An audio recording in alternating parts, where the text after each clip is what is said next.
கனியிடை ஏறிய சுளையும் முற்றல் களையிடை ஏறிய சாரும் பனிமலர் ஏறிய தேனும் காய்ச்சு பாகிடை ஏறிய சுவையும் நனிபசு பொழியும் பாலும் தென்னை நல்கிய குளிரிள நீரும் இனியனை என்பேன் எனினும் தமிழை என்னுயிர் என்பேன் கண்டீர்.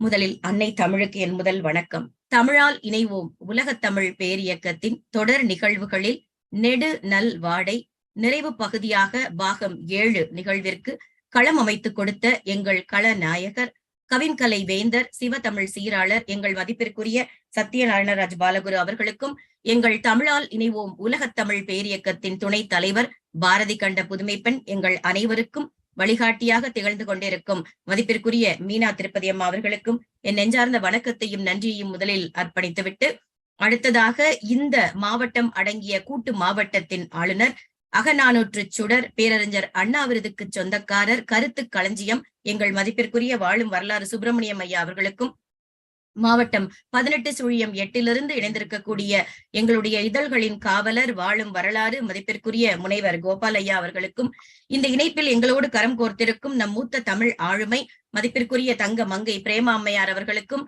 இணைப்பில் இருக்கக்கூடிய அன்பு தோழமை தங்க மங்கை உலகம் சுற்றும் வாலிபி செல்விராஜன் அம்மையார் அவர்களுக்கும், இணைப்பில் இருக்கக்கூடிய பிரபாவதி ராஜா தோழமை அவர்களுக்கும், ஆரோன் பாண்டியன் நினைக்கிறேன் அவர்களுக்கும் இனிய வரவேற்பினை தெரிவித்து, இந்த நிகழ்ச்சியை யூடியூப் வழியாக கண்டு கொண்டிருக்கும் இனியும் காண காத்திருக்கும் அனைத்து நெஞ்சங்களுக்கும் தமிழால் இணைவோம் களத்தின் சார்பில் அன்பான வரவேற்பை பதிவு செய்து கொள்கிறேன். இப்பொழுது நாம் நெடுநல் வாடை பாகம் 7 பயணிக்கப் போகிறோம். நிறைவாக இதை நாம் முடிப்பதற்காக முதலில் இதற்கு முன்னால் நடந்த சில முன்னோட்டம்னு சொல்லுவோம் இல்லையா, அது மாதிரி சொல்லிட்டு நம்ம நிகழ்ச்சிக்குள்ள போகலாம். முதல்ல இந்த நக்கீரனார் நம்ம ஐயா அவர்கள் சொன்னது போல, சொற்குற்றம் எந்த குற்றம் இருந்தாலும் நம்ம திருவிளையாடல்ல பார்த்திருப்போம், ஏற்றுக்கொள்ளாத நெற்றிக்கண் திறப்பிலும் குற்றம் குற்றமேன்னு சொல்லக்கூடிய தமிழ் மேல் தீராத பற்று கொண்ட நக்கீரனார் நமக்கு அருளிய இந்த நெடு நல் வாடை, தலைவனை பிரிந்து இருக்கக்கூடிய தலைவிக்கு இது நீண்ட நெடிய வாடையாகவும், போர்க்களத்தில் வீர தழும்புகள் வீர புண்கள் பெற்ற வீரர்களை பார்வையிடும் அரசனுக்கு இது நல்ல வாடையாகவும் இருப்பதால் இது நெடு நல் வாடை என்று பெயர் பெற்றது. 10 பாட்டில் ஒன்றான இந்த இலக்கியம் நான் கற்று மகிழ்ந்து உங்களோடு பகிர்ந்து கொள்ள எனக்கு இந்த வாய்ப்பினை ஏற்படுத்தி கொடுத்த சத்யா அவர்களுக்கு மீண்டும் என்னுடைய நெஞ்சார்ந்த நன்றியை தெரிவித்துக் கொள்கிறேன். ஏன்னா அவர் தான் சொன்னாரு, எல்லாரும் சேர்ந்து ஒரு இலக்கியம் பண்றதுக்கு பதிலா தனித்தனி இலக்கியமாக எடுத்து செய்யுங்களேன் அப்படின்னு சொல்லி எங்களுக்கு ஊக்கம் கொடுத்த எங்கள் நிறுவனருக்கு மீண்டும் நன்றி. ஆக அந்த 6 பாகம்ல என்ன நடந்தது இதுவரை கேட்காதவர்களுக்காக மழை பொழிதலை பத்தி முதல்ல ஆரம்பிச்சோம். கடல் நீரையெல்லாம் மொண்டு கருவுற்ற பெண் போல இந்த மேக கூட்டம் அப்படியே மேல எடுத்துட்டு போய் மின்னலுடன் சுழன்று இடியுடன் முழங்கி மழையாய் கொட்டி தீர்த்தது அப்படின்னு பார்த்தோம்.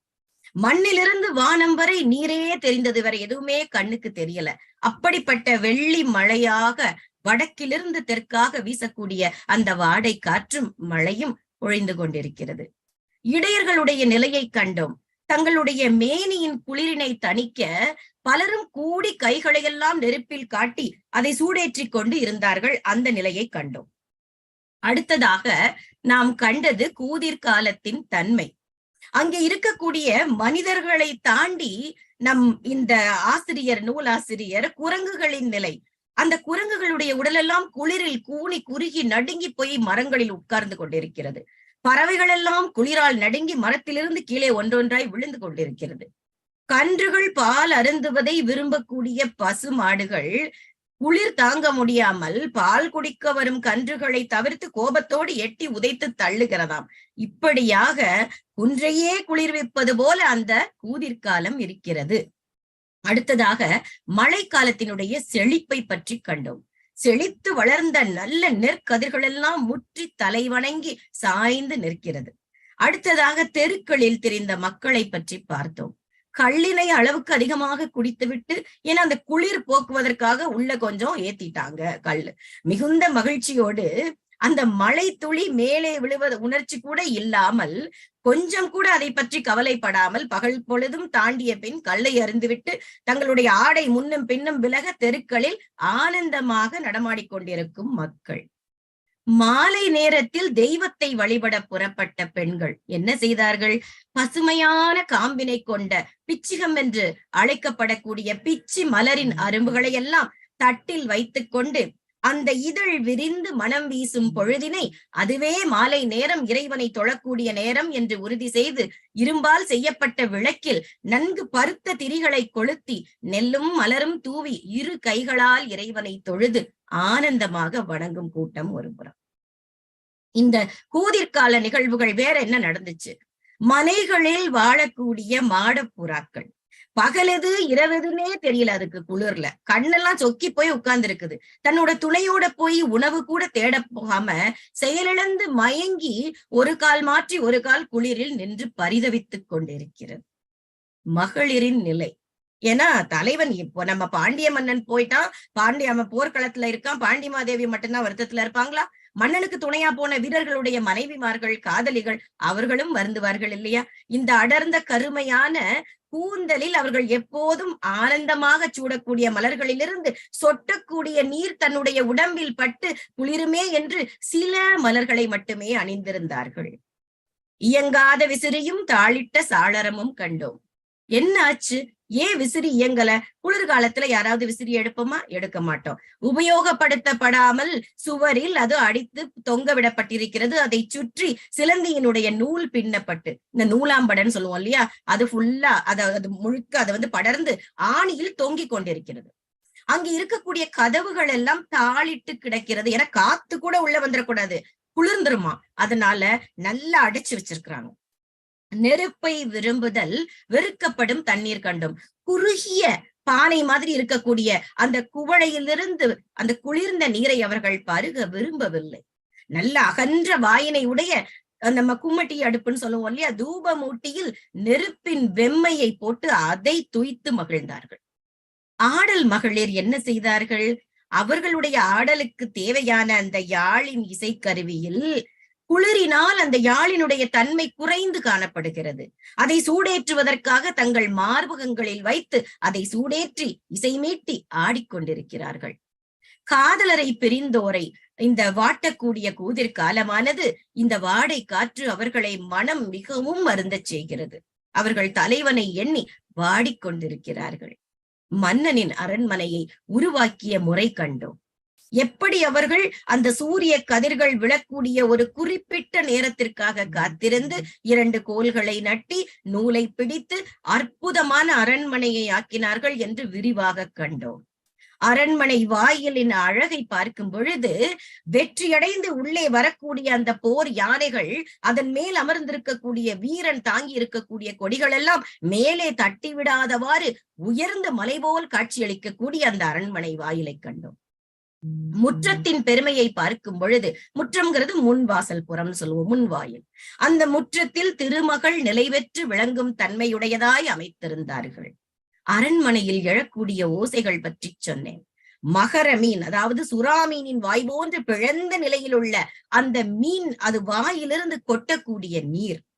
அங்கே அரண்மனையில் மழை நீர் சேகரிப்பினை மன்னன் எப்படி கையாண்டான், அந்த காலத்திலேயே இந்த மழை நீர் எப்படி சேகரிக்கப்பட்டது என்று நாம் கண்டோம். அந்த புறத்தின் அமைப்பினை பற்றி சொன்னேன். யவனர்கள், அதாவது தொழிலில் சிறந்த தச்சர்கள் சொல்லுவோம் இல்லையா, அந்த யவனர்கள் தாங்கள் உருவாக்கிய பாவை விளக்குன்னு இப்பெல்லாம் கோலுவுல வைக்கிறாங்க, நீங்க பார்த்திருப்பீங்க. 2 கைகளிலும் விளக்கினை அகல் விளக்கை ஏந்தி அந்த பெண் நாணத்தோடு நிற்பது போன்ற ஒரு காட்சி. பாவையின் கையிலே இருக்கின்ற ஒவ்வொரு விளக்கும் தனித்துவமாக ஏற்படுத்தப்பட்டிருக்கிறது. அங்கே நெய் குறையும் பொழுதெல்லாம் நெய்யை வார்க்கும் குழாயினை கொண்டு நெய்யை வார்த்து நெடுந்திரியை தூண்டிவிட்டு கொளுத்தி மகிழ்ந்து இருக்கிறார்கள். கருவறையை கண்டோம். அந்த புறத்தில் செய்யப்பட்டுள்ள ஒப்பனை காட்சிகள், செம்பினால் உருவாக்கப்பட்ட உயர்ந்த சுவர்கள், அங்கே கதவுகள் எல்லாம் அற்புதமாக அரக்கெல்லாம் வெண்கடுகு பூசி அரக்கு பூசி கதவுகள் எல்லாம் செய்யப்பட்டதுன்னு பார்த்தோம். அந்த நெடிய சுவரிலே பல வடிவத்திலான பூக்கள், ஒரே ஒரு கொடியை சுற்றி இருக்கக்கூடிய பல்வேறு விதமான பூக்களை பற்றி கண்டோம். அடுத்து தலைவியின் கட்டில், பாண்டிமாதேவி படுத்திருக்கக்கூடிய தலைவி படுத்திருக்கும் பாண்டில் என்று சொல்லக்கூடிய வட்டக்கட்டிலை பற்றி கண்டோம் போன வாரம். 40 ஆண்டுகள் நிரம்ப பெற்றது.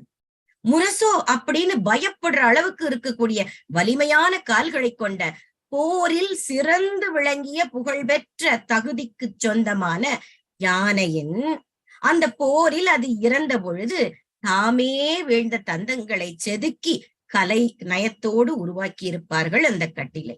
இந்த கட்டிலுடைய தொழில்நுட்ப கூறுகளை பற்றி எல்லாம் கண்டோம். அந்த குமிழ் எப்படி இருந்தது, அந்த கட்டைகள் எப்படி இருந்தது, மேல் விதானம் எப்படி இருந்ததுன்னு நிறைய விஷயங்கள் விரிவாக கண்டோம். இதுல ரொம்ப முக்கியமானது இங்க இப்பெல்லாம் விலங்குகளை துன்புறுத்தி கொம்பிற்காகவும் தந்தத்திற்காகவும் ஏன் பல்லு யானையுடைய ஒரு முடியை கூட விடுவதில்லை, அதை கொன்று குவித்துக் கொண்டிருக்கிறார்கள். அங்கே அந்த காலத்தில் இறந்த யானையின், அதாவது தானே விழுந்த தந்தங்களை மட்டும்தான் உபயோகப்படுத்தி இருக்கிறார்கள் என்பது எப்படி மனிதநேயம் மட்டுமல்லாமல் விலங்கினங்கள் மீதும் எப்படி ஒரு பண்போடும் அன்போடும் நடந்திருக்கிறார்கள்ங்கிறதுக்கு இதுவே சான்று. அடுத்ததாக கட்டிலில் செய்யப்பட்ட ஒப்பனை கண்டோம். முத்து மாலைகள் எல்லாம் இருபுறமும் தொங்கிக் கொண்டிருக்கிறது. நுண்ணிய நூல்களால் அழகாக தொடுத்து கட்டிலை சுற்றி சாளரம் போன்று, ஜன்னல் கதவு சொல்றோம் இல்லையா, ஜன்னல் போல சாளரம் போன்று அவர்கள் அதை அமைத்திருக்கிறார்கள். அங்கே சிங்கம் வேட்டையாடுதல் போன்ற ஒரு ஓவியம் எல்லாம் தீட்டப்பட்டிருந்தது கண்டோம். காட்டின் நடுவிலே இருக்கக்கூடிய முல்லை மலர்கள் எல்லாம் அங்கே பூத்து விரிந்து மனம் பரப்புவதை போன்று, அதாவது அன்ன பறவைகள் இரண்டு ஒன்றோடொன்று உறவு கொள்ளும் பொழுது உதிர்ந்த அந்த மென்மையான சிறகுகளால் செய்யப்பட்ட மெத்தை அப்படியெல்லாம் பார்த்தோம். சரி, இம்புட்டு அழகான அரண்மனை, இவ்வளவு அழகான வாயில், அற்புதமான ஒளி அமைப்பு எல்லாமே நல்லாத்தான் இருக்கு. அங்கே இருந்த தலைவியின் நிலை என்ன? படுக்கையில் அமர்ந்திருந்த தலைவியின் நிலை வண்ணங்களை கொண்டு ஒப்பனை செய்யாத ஓவியம் போல் காட்சியளித்தாள்னு கண்டோம். ஒப்பனை இல்லாத ஓவியம், அழகா உட்கார்ந்திருக்கிறா. அவளுக்கு பொன்னால் செய்யப்பட்ட நகைகள் மீது ஈடுபாடு இல்லை, வெறும் தாலியை அணிந்திருக்கிறாள். கையில் நெளிவு என்று அழைக்கப்படக்கூடிய சிறு மோதிரத்தை அணிந்திருக்கிறாள். காப்பு கயிறை கட்டியிருக்கிறாள். அவளுடைய கூந்தல் எல்லாம் தரையில் படர்ந்து கீழே தவழ்ந்து கொண்டிருக்கிறது. அப்படியே ஒரு சோகத்தோட கண்களில் நீர் தழுவ உட்கார்ந்திருக்கிறான்னு பார்த்தோம். தலைவியின் அடியை வருடக்கூடிய செவிலியரின் நிலை பார்த்தோம். மென்மையான இயல்பினை உடைய செவிலியர்கள், ஏன்னா தோழியாக இருக்கட்டும் செவிலியாக இருக்கட்டும், தலைவியை சூழ்ந்து இருப்பவர்கள் அவளுக்கு தகுந்த மாதிரி ஒரு அன்போடு மென்மையோடு இருக்கக்கூடியவர்கள் அவளை சுற்றி அமர்ந்திருக்கிறார்கள். இப்போ பாகம் 7 நிறைவு பகுதியை தொடுகிறோம். தேற்றும் செவிலியர் எப்படி தேற்றுனாங்க? நரை விராவுற்ற நறுமென் கூந்தல் செம்முகச் செவிலியர் கை மிக குழியி குறியவும் நெடியவும் உரைபல பயிற்றி இன்னே வருகுவர் இன்துணையோர் என உகத்தவை மொழியவும். நரை விராவுற்ற நறுமென் கூந்தல், நரை கலந்திருக்கக்கூடிய மனம் வீசக்கூடிய மென்மையான கூந்தல். செம்முகச் செவிலியர், சிவந்த முகத்தை உடைய செவிலியர், அதாவது தோழியினுடைய தாய். கை மிக, அவ பிரிவு ஆற்றாமையோடு இருக்கக்கூடிய தலைவி. யாரோ ஒருத்தங்க அம்மா மியூட் பண்ணிக்கங்கம்மா, முத்துலட்சுமி அம்மா. நன்றி.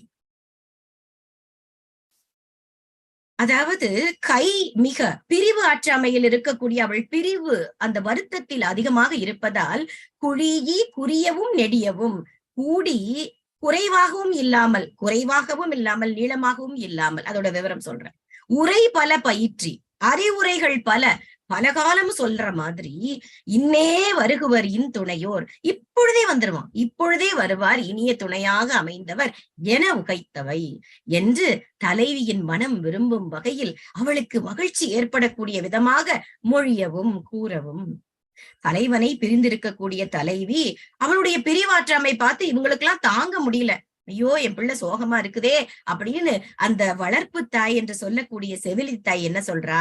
நரை கலந்திருக்கக்கூடிய இனிமையான மனம் வீசக்கூடிய மெல்லிய கூந்தலை உடைய அவள் சிவந்த முகத்தோடு அவள் அருகில் அமர்ந்து தலைவியை கண்டு அவளுடைய பிரிவாற்றாமை தணிக்கும் விதமாக குறைத்தும் நெடித்தும்ங்கிறதுக்கு பாருங்களேன், குறைவாக பேச வேண்டிய இடத்தில் குறைத்தும், விளக்கமாக சொல்ல வேண்டிய இடத்தில் நீட்டித்தும். நம்ம சொல்லுவாங்க, சில பேரை கொண்டு போய் ஒரு ஆறுதல் சொல்ல சொன்னா அவனே சும்மா இருந்திருந்தா தெளிவாயிருப்பான். நாங்க போய் ஆறுதல் சொல்றோங்கிற பேர்ல சும்மா இருந்தவனையும் குழப்பி விட்டு கூடுதலா ஆக்கி விட்டுருவாங்க. பேச கூடாதெல்லாம் பேசி, தேவையில்லாத வளவளப்பு பேசி. இங்கே அழகாக சொல்லப்பட்டிருக்கிறது, குறைவாக பேச வேண்டிய இடத்தில் குறைத்தும், விளக்கமாக சொல்ல வேண்டிய இடத்தில் நீட்டித்தும் அறிவுரைகள் பல சொல்கிறார்கள். அவளுடைய பிரிவு துயரத்தை தணிக்க முயற்சி செய்கிறார்கள். உன்னுடைய இனிய துணையாக அமைந்தவன் இப்பொழுதே வருவானம்மா, கவலை கொள்ளாதே அப்படின்னு அவ மனசு ஏற்றுக்கொள்ளும்படியாக கூடுமான மட்டும் முயற்சி செய்யறாங்க. நம்மால அப்படியெல்லாம் ஏத்துக்கக்கூடிய ஆளா? எனக்கு இந்த பாடல் வரிகள் தான் தோணுச்சு. ஆனா நான் பாசறை காட்சியை இதோட சேர்த்து நினைச்சு பார்த்தேன். வருவான் என நான் தனிமையில் இருந்தேன், அவனோ பாசறையில் அமர்ந்து கொண்டான், அவனை காணும் ஆவலில் நானும் அல்லல் படுகிறேன் காண்பாய். செவிலித்தாய் கிட்ட தலைவி சொல்ற மாதிரி எனக்கு இந்த வரிகள் தோணுச்சு. அகநானூறு 254வது பாடல்ல இந்த செவிலித்தாய் எங்க வரக்கூடிய பல இலக்கியங்கள் இருக்கு. நான் சில மட்டும் எடுத்துக்கிட்டேன். நரை விராவுற்ற நறுமன் கூந்தல் செம்முது செவிலியர் பல பாராட்ட, அதாவது தோழிமாரும் தோழன்மாரும் விளையாடி கொண்டிருக்கிறார்கள். அவர்கள் விளையாடக்கூடிய அழகை பாராட்டி முதுமையால் நரைத்த தலைமுடி கொண்டு அந்த செவிலித்தாய் அங்கே உட்கார்ந்திருக்கிறாள் அப்படிங்கிற காட்சி. சரி, இப்போ அவங்க தேற்றியாச்சு. தலைவி தேர்னாளா? இல்லையே, தேரா தலைவி. ஒல்லாள் மிக கழுந்து நுண் சேறு வலித்த நோன் நிலை திரள் கால் ஊரா வரு முலை கொழிய கால் திருத்தி புதுவது இயன்ற மெழுகு செய் படமிசை. ஒல்லாள் உடன்பாடு இல்ல, உடன்படாதவளாய், மிக கழுந்து மிகவும் கலங்கி போய், நுண் சேறு வலித்த நோன் நிலை, நுண்ணியதாக செய்யப்பட்ட, நம்ம முன்னாடியே பார்த்திருக்கிறோம், இந்த அரக்கு சாதிலிங்க குழம்பு இதெல்லாம் பூசிதான் அரண்மனை கட்டில் எல்லாமே செய்யப்பட்டிருக்கும். அப்படி நுண்ணிதாக பூசப்பட்ட நோன் நிலை திரள் கால், வலிமை வாய்ந்த வலிமைத்தன்மையுடைய பருத்த கால்களை கொண்ட ஊரா வருமுலை கொழிய கால் திருத்தி, அதாவது ஊராத பால் சுரக்காத மார்பகங்கள் போல் இருக்கக்கூடிய சிறிய குடங்களை கொண்ட அந்த கட்டிலின் கால்களை இணைத்து நன்கு அமைத்த, அதான் கால் திருத்தி புதுவது என்ற மெழுகு செய் படமிசை, புதிதாக உருவாக்கிய மெழுகு பூசிய அந்த மேல் விதானத்துல இருக்கக்கூடிய திரைச்சீலையின் மேலே. அது தலைவி செவிலியரின் சொற்களை கேட்டும் அவளுடைய மனம் அமைதி அடையாமல் தவித்துக் கொண்டிருக்கிறாள். அவளுடைய தலைவனை எண்ணி உட்கார்ந்திருக்கிறவ அப்படியே மேல பாக்குறா. தலைவி அமர்ந்திருந்த கட்டிலில் அந்த நுண்ணியதாக சாதிலிங்கம் பூசிய வலிமையான அந்த கால்கள், அந்த அழகான பெண்களின் பால் சுரக்காத பெண்களின் மார்பு போன்று செய்யப்பட்ட அந்த கட்டிலின் குடங்கள், கால்களை அதோடு இணைக்கக்கூடிய அந்த அமைப்பு, வலிமையான அமைப்பு. நம்ம கூட பார்த்தோம் இல்லையா, பூண்டினுடைய மேல் தோல் மாதிரி வலிமையாக செய்யப்பட்டிருக்கும்ல சொல்லப்பட்டிருந்துச்சு. புதிதாக இப்படி உருவாக்கி இந்த மெழுகு பூசிய கட்டிலின் மேலே அந்த மேல் விதானத்தில் திரைச்சீலையை கட்டியிருப்பதையெல்லாம் பார்த்துட்டே உட்கார்ந்திருக்கா. திண்ணிலை மறுப்பின் ஆடு தலையாக விண்ணூர்வு திரிதரும் வீங்கு செலல் மண்டிலத்து முரண் மிகு சிறப்பின் செல்வனோடு நிலைய ரோஹிணி நினைவனல் நோக்கி நெடிது உயிரா. திண்ணிலை மறுப்பின் நல்ல வலிமை வாய்ந்த கொம்புகளை கொண்ட ஆடு தலையாக, ஆட்டினுடைய பெயரை கொண்ட ராசி எது? நம்ம மேஷ ராசின்னு சொல்லுவோம், மேட ராசின்னு தமிழ்ல இங்க சொல்றாங்க, மேட ராசி. அது முதலாக விண்ணூர்வு திரிதரும், வானத்தில் ஊர்ந்து திரிகின்ற வீங்கு செலல் மண்டிலத்து முரண்மிகு சிறப்பின், அப்படி மேல் நோக்கி போகக்கூடிய ஞாயிறோடு மாறுபட்ட சிறப்பினை கொண்ட அந்த திங்களோடு செல்வனோடு நிலைய, அந்த திங்களோடு யார் இருக்கா? நிலைய நிலை பெற்ற ரோஹிணி. அந்த ரோஹிணியை நோக்கி, ரோஹிணியை நினைத்து பாக்குறா. நெடிது உயிரா, பெருமூச்சு விடுறா. ஏன் அது ரோஹிணியை பார்த்து பெருமூச்சு விடுறா? அதாவது வலிமை வாய்ந்த கொம்புகளை கொண்ட ஆட்டின் பெயர் கொண்ட அந்த மேட ராசிக்கு சொந்தக்கார அந்த ஆட்டின் அந்த சின்னம் எல்லாம் அங்கே பொறிக்கப்பட்டிருக்கிறது. வானில் திரியக்கூடிய அந்த திங்களோடு என்றுமே பிரியாது நிலை பெற்று விளங்கக்கூடிய அந்த ரோஹிணி என்று அழைக்கப்படக்கூடிய நாள் மீன் சித்திரமும் அங்கே வரையப்பட்டிருக்கிறது.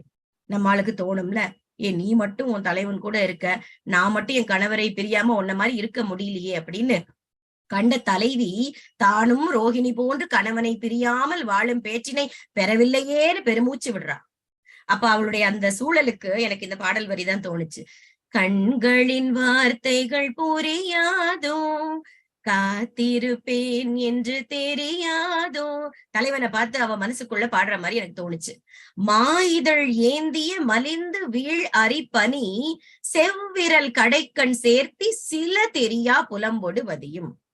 மாயிதழ் ஏந்திய மலிந்து வீழ், குவளை மலர் போன்ற, குவளை மலரின் இதழ் போன்று இமைகள் கொண்ட மலிந்து வீழ் அரி, மிகுந்து விழுகின்ற, மலிந்துனா இந்த மலுசா கிடைச்சிச்சு அப்படின்னா நம்ம பேச்சு சொல்லாடல்ல சொல்லுவோம் இல்லையா, அதாவது மிகுந்து நிறைய கிடைக்கக்கூடியங்கிற பொருள். விழுகின்ற அரி பனி, பாருங்க, அரி பனி, கண்களின் நீர், செவ்விரல் கடைக்கண் சேர்த்தி தன்னுடைய சிவந்த விரலால் கடைக்கண்ணில் ஒன்று கூட்டி சில தெரியா புலம்பொடு வதியும், சில துளிகளை மட்டும் தெரிக்கும் விதமாக தனிமை துயரில் இருக்கக்கூடிய தலைவி. அவளுடைய குவளை மலர் போன்ற கண்கள்ல கண்ணீர் அப்படியே கூட்டி வருது. கடைக்கண்ணில் சேர்த்து வைத்து, நம்ம சில பேர் அழும்போது கவனிச்சிருப்போம், ஒரே ஒரு விரலை வச்சு சுண்டி விடுவாங்க. தன் சிவந்த விரலால் கடைக்கண்ணில் ஒன்று கூட்டி சில துளி கண்ணீரை விரலால் தெரித்து தனிமை துயரில் அவள் வருந்திக் கொண்டிருக்கிறாள். இந்த இடத்துக்கு இதெல்லாம் பார்க்கும் பொழுது நம்ம திரைப்பட பாடல்கள் இங்க இருந்துதான் 100க்கு இல்ல 200% இங்க இருந்தா எடுக்கப்பட்டிருக்கணும். ஏன்னா இந்த பாடல்ல வரும், அதுவும் அரண்மனை சம்பந்தப்பட்ட பாடல் தான், தலைவன் தலைவி பிரிந்திருக்கக்கூடிய காட்சி. கண்கள் இரண்டும் இன்று உம்மை கண்டு பேசுமோ, காலம் இனிமேல் நம்மை ஒன்றாய் கொண்டு சேர்க்குமோ அப்படின்னு வரும். அதுல ஒரு வரி வரும், கணையாழி இங்கே மணவாழனங்கே காணாமல் நானும் உயிர் வாழ்வதெங்கே. அவனை நினைச்சு சோகத்துல கண்ணீரை தெரித்து விட்டு அவள் யோசித்துக் கொண்டிருக்கிறாள், வருந்திக் கொண்டிருக்கிறாள். தாங்க முடியல செவிலியருக்கு. ஐயோ, இம்பிட்டு சொல்லியும் இந்த பிள்ளை சோகமாவே இருக்கே. சரி, அடுத்த கட்ட நடவடிக்கை என்ன? கிளம்பு, கொற்றவையை வேண்டல். தலைவியின் துயர் தீர தெய்வத்தை வேண்டுகிறார்கள். நலங்கிளர் அறிவைக்கு இன்னா அரும்படர் தீர விரல் தந்து இன்னே முடிகத்தில் அம்ம மின்னவேர். நலங்கிளர் அன்பு மிகுந்த அறிவைக்கு பெண்ணாய எம் தலைவிக்கு இன்னா அரும்படர் தீர துன்பம் தரக்கூடிய இந்த அரும்படர், ஆற்ற முடியாத, எங்களால தீர்க்க முடியாத இந்த வருத்தமெல்லாம் தீரும் வகையில் விரல் தந்து, இது கை விரல் இல்லைங்க, அந்த பெரிய இங்க பேசுறோம், விரல் தந்து வெற்றியை தந்து இன்னே முடிகத்தில் இப்பொழுதே முடித்து தருக, எங்களுடைய விருப்பத்தை நிறைவேற்றி தாமா. அங்க இருக்கக்கூடிய அரசன் ஏன் இருக்கான்? தலைவியை பிரிஞ்சு போருக்காக தானே போனா, அப்ப சீக்கிரமா அவனுக்கு வெற்றியை கொடு, வெற்றி அடைஞ்சிட்டா திரும்பி வந்துருவான் இல்லையா அப்படின்னு கொற்றவை கிட்ட வேண்டுறாங்க. அன்பு மிகுந்த தலைவிக்கு துன்பம் அதிகமாக இருக்கின்றது, பிரிவு துயரம். அந்த துன்பம் தருகின்ற அந்த ஆற்ற முடியாத வருத்தம் தீரும் விதமாக எங்களுடைய தலைவனுக்கு நீ போரில் வெற்றியை தந்து இப்பொழுதே முடித்து தருக, அடம்பிடிப்போம்ல கடவுள்கிட்ட, அந்த மாதிரி என் விருப்பத்தை நீ கேட்பாயாக என்று வெற்றியை தரக்கூடிய கொற்றவையை வேண்டி நிற்கிறார்கள். கொற்றவை உங்க எல்லாருக்கும் தெரிஞ்சிருக்கும், எல்லா இலக்கியங்களிலும் அங்கங்கே சுட்டப்பட்டிருக்கும். தொல்காப்பியத்தின் பொருள் இலக்கணத்தில் கொற்றவை நிலை அப்படிங்கிற ஒரு பிரிவே இருக்கிறது. போருக்கு செல்லக்கூடியவர்கள் கொற்றவையின் பெருமைகளை எல்லாம் சொல்லி அந்த தெய்வத்தை வழிபட்டு செல்லுதல் தான் கொற்றவை நிலை. கானகத்தில் உரையக்கூடிய வீரர்களுக்கு கடவுள் அவள். ஓங்கு புகழ் கானமர் செல்வி அப்படின்னு அகநானூற்றில் குறிப்பிடப்பட்டிருக்கிறது. குறுந்தொகையில் விரல் கெழு சூலி, வெற்றியை தரக்கூடிய சூலி அப்படின்னு சொல்றாங்க. 10 உரு கெழு மரபின் அயிரை அப்படின்னு சொல்றாங்க. கலித்தொகையில தலைவன் தன்னிடம் கூறக்கூடிய வஞ்சக வார்த்தைகளுக்கெல்லாம் உவமை சொல்லும் விதமாக நம்ம சொல்லுவோம்ல, நக்கல் பண்ற மாதிரி, பெருங்காட்டு கொற்றவைக்கு பேய் நொடி சொல்வது போல அப்படிங்கிற வரிங்க பெருங்காட்டு கொச்சிக்கு பேய் நொடித்தாங்கு அப்படிங்கிற வரியில சொல்லப்பட்டிருக்கு. பரிபாடலிலும் நெற்றி விழியா நிறைத்திலகம் இட்டாளே கொற்றவை கோலம் கொண்டு ஓர் பெண் அப்படிங்கிற வரியிலையும் கொற்றவை தெய்வத்தை பற்றி குறிப்பு வருகிறது. சிலப்பதிகாரத்துலதான் கொற்றவை பற்றிய விரிவான நிறைய தகவல்கள் கொடுக்கப்பட்டிருக்கிறது. சிலப்பதிகாரத்தினுடைய மதுரை காண்டத்தில் காடுகான் காதையில கொற்றவைக்கு கோயில் இருந்தது பற்றிய தகவலும் அந்த தெய்வத்தை பற்றிய கூடுதல் விளக்கமும் நிறைய இருக்கு. மழை வளம் இல்லாத பகுதியில வாழக்கூடிய வீரர்கள் எல்லாம் தங்களுடைய போருக்கு கிளம்பும் பொழுது வில்லை ஏந்தி பகைவரிடத்தை செல்லும் பொழுது அவர்களுக்கெல்லாம் வெற்றியை கொடுப்பவள் தான் இந்த கொற்றவை. சரி, வெற்றியை கொடுத்தவளுக்கு கைமாறாக இவர்கள் என்ன செய்வார்கள்? தன்னுடைய வீரத்தன்மைக்கு அடையாளமாக அபிப்பலியை எதிர்பார்ப்பவள் அப்படின்னு சொல்றாங்க. அவள் நெற்றிக்கண்ணை உடையவள், விண்ணோரால் போற்றப்படுபவள், அவளை பத்தி நிறைய சொல்லிட்டே போறாங்க. சரி, இப்ப நம்ம நிறைவு பகுதிக்கு வந்தாச்சு. அரசரினுடைய நிலை. மின் அவிர் ஓடையோடு பொலிந்த வினைனவில் யானை நீழ்திரள் தடக்கை நிலமிசை புரள களிறு களம் படுத்த பெருஞ்சே ஆடவர் ஒளிரு வாழ் விழுப்புண் காணிய புறம் போந்து. மின் அவிர் ஓடையோடு என்ன? ஒளி பிரகாசிக்க கூடிய முகப்படாம். யானைக்கு மேல அழகா அந்த தங்கம் அந்த இதெல்லாம் பூசி அந்த மணிகள் எல்லாம் கோர்த்து அந்த முகத்தை மறைத்திருப்பார்கள், பார்த்திருப்பீர்கள். பொலிந்த வினை நவில் யானை, அப்படி முகப்படாத்தோடு விளங்கிய போர்த்தொழில் பழகிய யானை நீழ்திரள் தடக்கை நிலமிசை புரள, அதனுடைய நீண்ட பெரிய கை தும்பிக்கை நிலத்தின் மேல் புரளுமாறு களிறு களம்படுத்த பெருஞ்செயல் ஆடவர், களிற்றினை போர்க்களத்தில் வீழ்த்திய பெரிய மரச்செயலை செய்த ஆடவர். ஒளிருவாள், ஒளி பொருந்திய வாழ், விழுப்புண் காணிய, விழுப்புண் காண்பதற்கு புறத்தே போந்து, அவர்கள் பெற்ற விழுப்புண்ணை பார்ப்பதற்கு வெளியே சென்று, எங்கிருந்து வெளியே சென்று? பாசறையிலிருந்து வெளியே சென்று. ஆக ஒளி வீசக்கூடிய முகப்படாம் போர்த்திய அந்த போர்த்தொழில் பழகிய யானையுடைய நீண்ட திரண்ட கைகளெல்லாம் நிலத்தில் புரண்டு கிடக்குமாறு வெட்டி வீழ்த்திய பெரும் மரச்செயலை செய்த அந்த வீரர்களை அவர்கள் போரிலே வாளினால் தாங்கள் தாங்கிக் கொண்ட ஏற்றுக்கொண்ட விழுப்புண்களை காண்பதற்காக பாசறையிலிருந்து எம் பாண்டிய மன்னன் வெளியே வருகிறார்.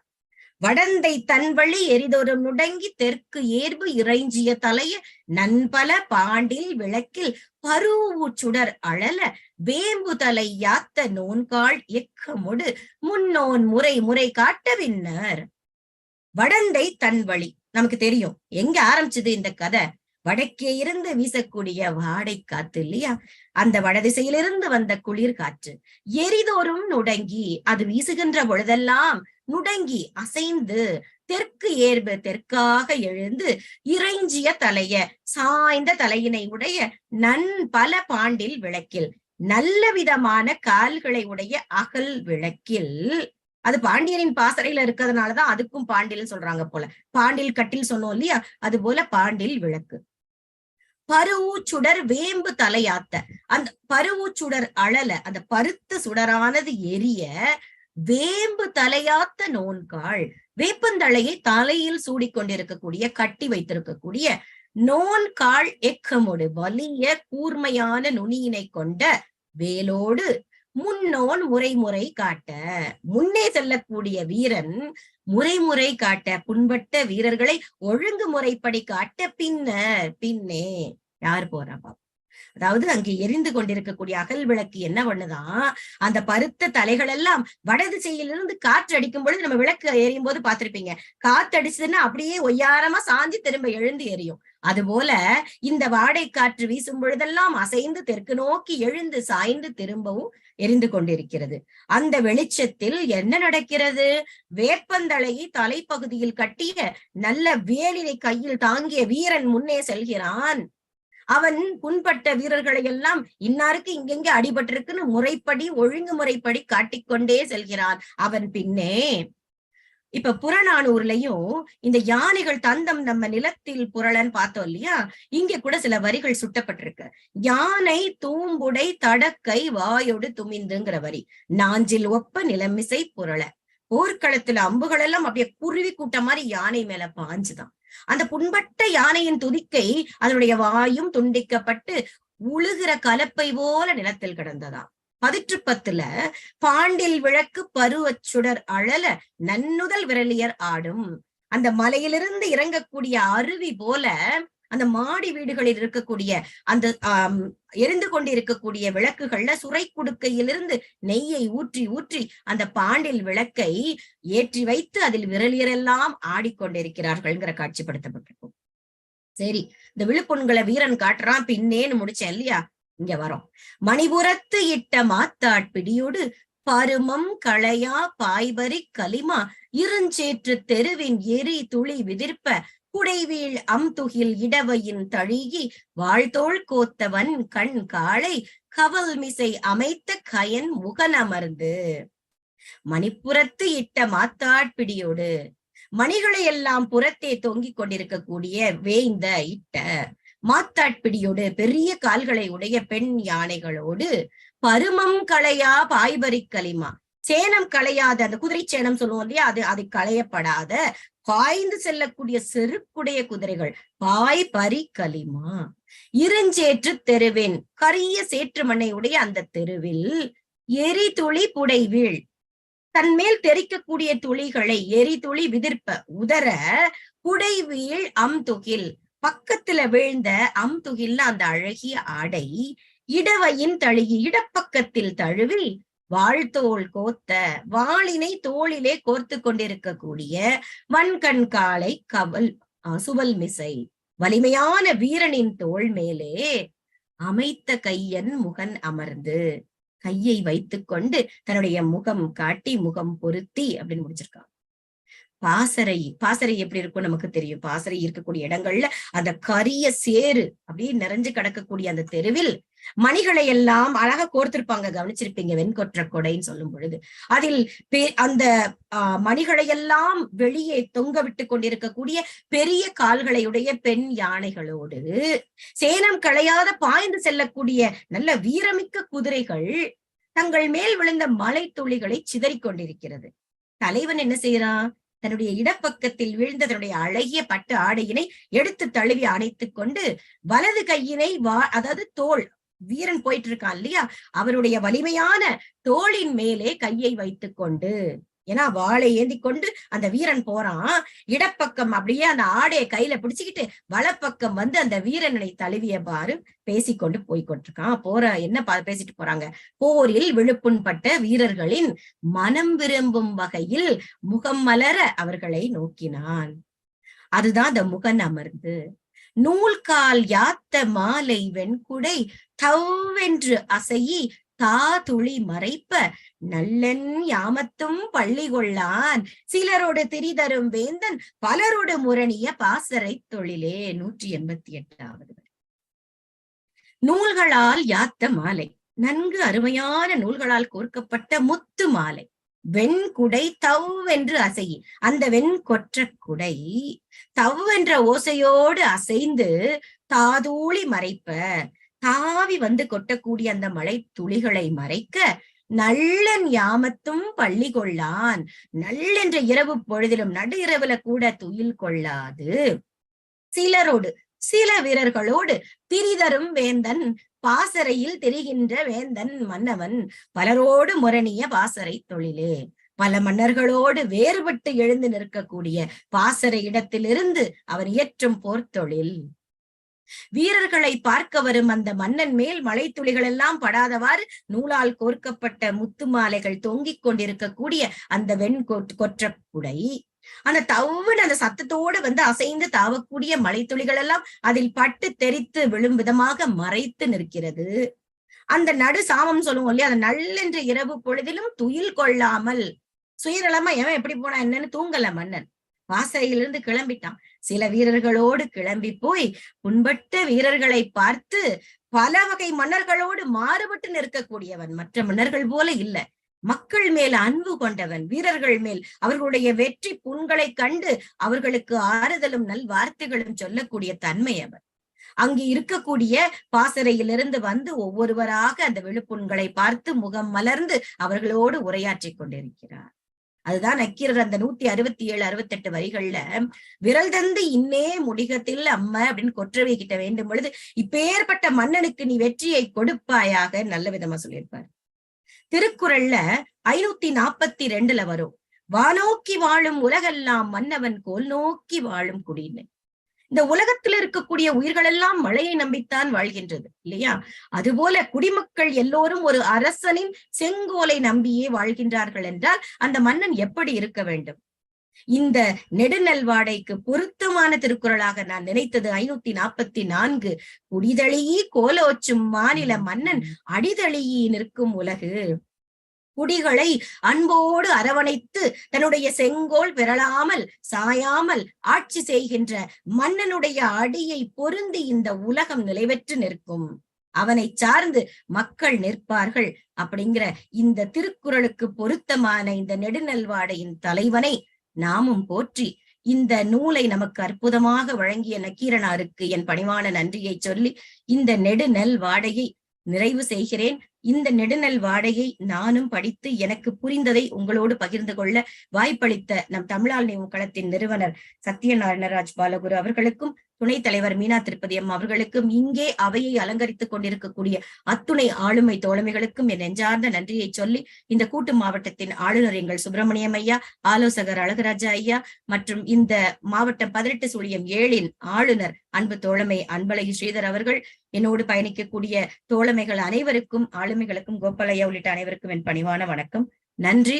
அடுத்த ஒரு இலக்கியத்தில் மீண்டும் உங்களை சந்திக்கிறேன். நன்றி, வணக்கம். பிழை இருந்தால் பொறுத்துக் கொள்ளுங்கள்.